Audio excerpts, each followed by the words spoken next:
Yeah, so Cyclo, we decided to rethink leverage from first principles, and so we asked ourselves, what if leverage was tokenized? And what that means is instead of having your average your typical lending protocol on DeFi that people know has a has a pool of supply. So if people want to borrow, let's say USDC, so there's a supply pool.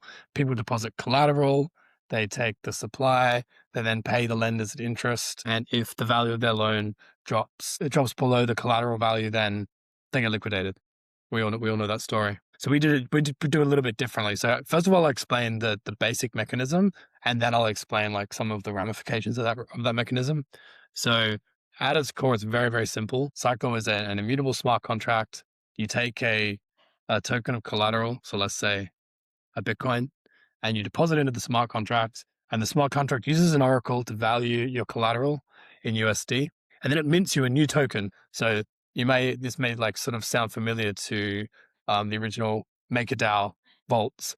Something's being minted new. So you deposit a Bitcoin, let's say a Bitcoin's 60,000, you get 60,000 of a new token, which is a Cy token named after Cyclo, CY. So you might get a CyBTC. So because you deposited one Bitcoin is worth $60,000, you get 60,000 CyBTC. Now, at this point in time, you can reverse that transaction instantly.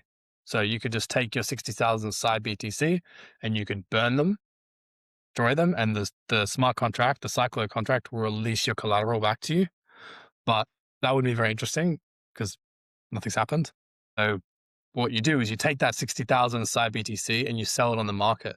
Note that say CyBTC is currently trading at 50 cents. So you take 60,000 of them, you sell them at 50 cents each, and you get $30,000, right? So now you have $30,000 to do whatever you want with. So notice that no one lent you the $30,000. You didn't take it from a lending pool like you would on a regular DeFi lending protocol.